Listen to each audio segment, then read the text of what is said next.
That's all that there is. Amen. Let's have coffee. You know, the message today is very simple.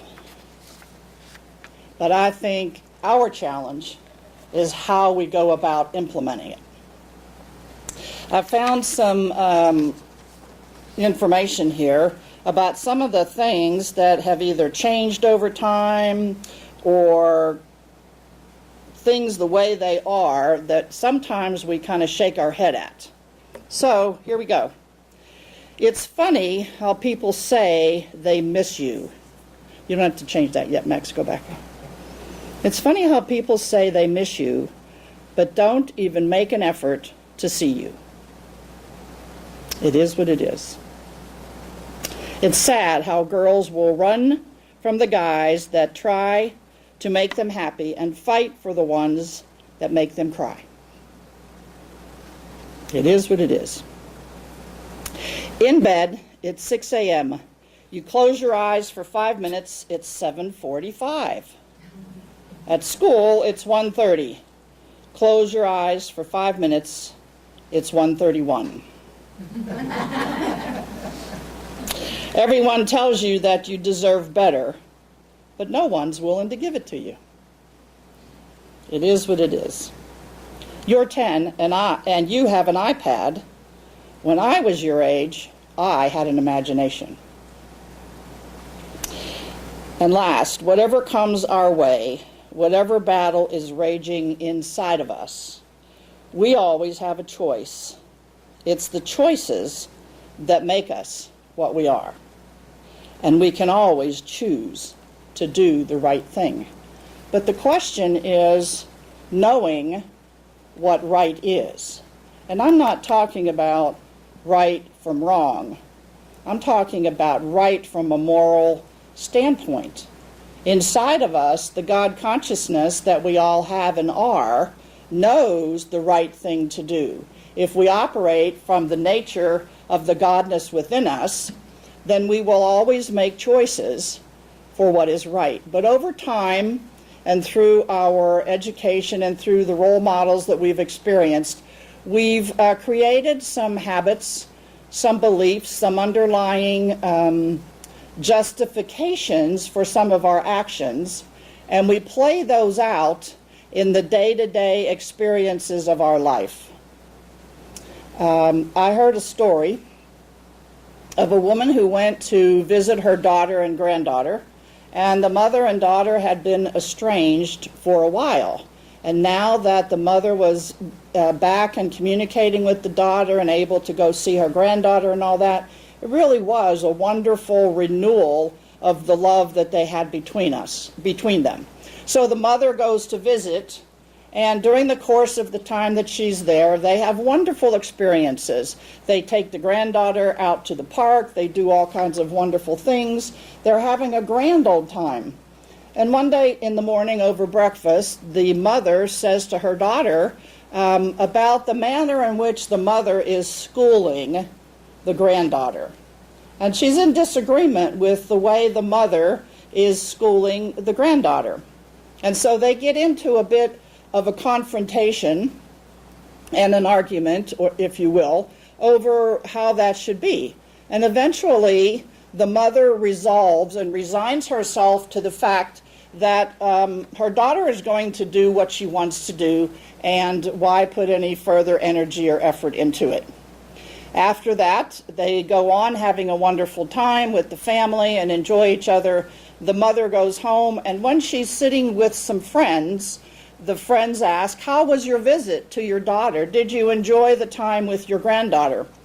And she said, "Well, it was sort of okay. We had a good time for a while, but I just don't understand why my daughter continues to make the choices that she does over schooling my granddaughter."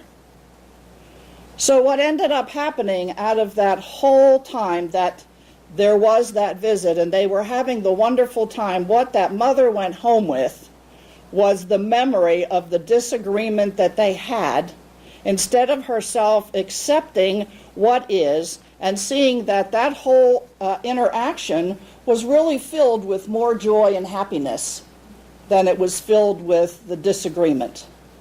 So when we think about our life experiences, when you think about the choices that you make, the interactions that you have with family and friends, can you say, if you look at a day's interaction, you go to work in the morning, the day is really tedious. You're having a challenging time by working with your peers, the interaction, maybe it's a special time of the month and you're dealing with a lot of different activities and events in your business. You go home in the afternoon and you're drained from the day's work. And unless you allow yourself to just accept that that day was what it was, that story of that day's activity will carry itself all the way through into your evening. And it's quite possible that you'll get up the next morning not wanting to go to work because of the experience you had the previous day. And we know that thoughts create due to the cause and effect. So if we continue to think those thoughts about not wanting to do something and face something, then we continue to perpetuate that in our life experiences. So it's about recognizing as one day becomes the next, as a day becomes a week becomes a month becomes a year, and here it is already October. Where did the year go is what we say. It's almost time to do Christmas shopping. There's only 80 days until Christmas. The Christmas trees are in Hobby Lobby and Michael's. You know, in July they were there. They were beginning to put them up. Well, I happen to like Christmas, so I was really enjoying it. But some people were walking into the store shaking their heads. I just don't understand this. It's not even, October, and already they've got the Christmas decorations here. And you see how all of those little things that we make up, those judgments, those comments about things that are happening, is our way of separating ourselves from the good and the great that we are through all of the things that we're interactive with. Instead of walking in the store, if we can't do anything else other than just acknowledge it is what it is. It's July, and sales have to begin early, otherwise companies don't make money. It's not about justifying what you see or what you experience, but it is about accepting it. It is about looking at it, recognizing it. Now, if you want to inquire into things, that's another story. But the actual thing of looking at what is and accepting what is our ability to just accept. And so, like I said, it's a simple message, but hard to carry out. So, in the past, when I was working on this message, knowing I was going to be talking about acceptance, many years ago, as I got started in religious science, someone gave me a plaque, and I just realized last evening as I was writing this quote down that this really came out of the book of AA. So any of you who have gone through that would probably recognize this. But this is, it said, acceptance is the title of this. And I think if we all look at this, and as I read it, we get to take in what it says. Acceptance is the answer to all my problems today. Not just today, every day. Accepting what is. When I am disturbed, it is because I find some person, a place, thing or situation, some fact of my life. And by facts, we create them. Some fact of my life unacceptable to me. And I can find no serenity until I accept that person, place, thing, or situation as being exactly the way it is supposed to be at this moment. Nothing, absolutely nothing, happens in God's world by mistake. So when we believe or when we see what's happening, what's going on, it's not like there's this divine plan unfolding and we're all just puppets playing a part of it, because we do have free will. And we are here to make our own choices as to how we respond to what it is that's happening. So unless I accept life completely on life's terms, I can't be happy. Now, when we make that statement and we look out there and we see there's war happening, there is famine happening, there are killings that are happening that are unnecessary, there's global warming going on, look at the changes in the climate all over the world, and we can see that there are opportunities to make choices for the circumstances and the situations to be different. But in the moment of what is happening and unfolding, at that moment we have to accept what's going on. We have to accept that there is a war, that there are people who literally and actually believe that it is better to fight and to kill in order to get your point across. Okay? Might not be my point of view, okay? But I have to accept what is on the outer appearance from my inner presence. Because if I don't, then the disturbance comes to me by judging the circumstance. So now I get the choice to observe what's happening and then make a choice for how I can support a greater good. It feels a lot better to make a choice from that perspective than to do it out of the judgment or the anger or the frustration that we hold when we see something happening. And the last sentence is, I need to concentrate not so much on what needs to be changed in the world as on what needs to be changed in me and in my attitudes. Okay, so when we look at something and we go at it with, a vehemence or the anger or the hostility, doesn't change at that moment what's going on outside of us. But it sure does change what's going on inside of us. Because in that moment, we go from the peace and the poise and the harmony of our godness to the same hostility that's happening outside of us. The idea is to hold the presence of God and then make choices about what's ours to do and to be to make a difference in the world.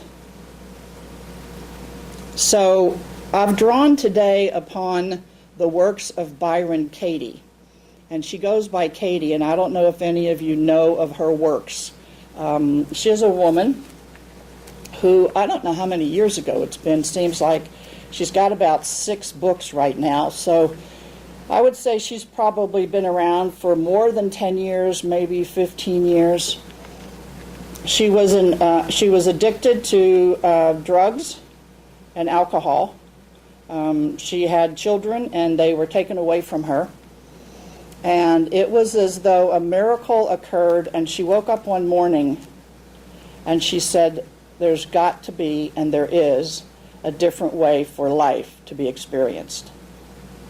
And as she got sober and as she began to recognize, she came up with that which she calls the work. And it's a composite of 4 questions that actually go into an inquiry of your life experience. She began to realize that everything was happening, her experiences of life were happening as though everything was happening to her. People were mistreating her. She was the victim of her circumstances. And the way to avoid dealing with what was happening was to subject herself to the drugs and the alcohol and everything to avoid dealing with it. But when she woke up and she had that miracle awareness, she began to recognize there was, that way to handle things differently.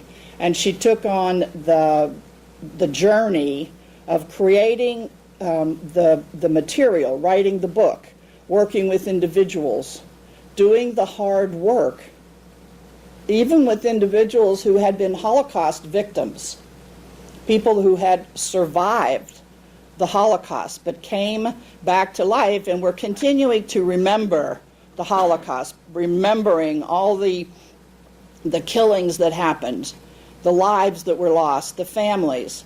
Now it's always good to remember people from the past, but to dwell on the circumstances of why that happened and how that happened is not helping people to heal from the Holocaust itself. So I wrote down 5 quotes from Katie. And the first one is, as long as you think that the cause of your problem is out there, as long as you think that anyone or anything is responsible for your suffering, the situation is hopeless. It means that you are forever in the role of victim and that you're suffering in paradise. Now, paradise is assumed to be the life expression that we're living here and now in this moment. And when we say today is an opportunity to live life fully, if you're interested and if you want to have a part of that, you have to play the role in that.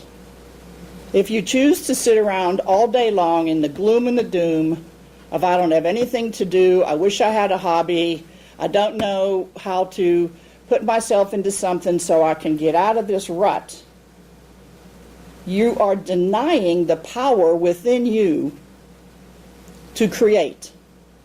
You're denying that there is a God presence that's greater than you are, but is within you to choose and to make anything of your life that you choose. I use Mark Victor Hansen's book on the chicken soup for the soul as an example all the time.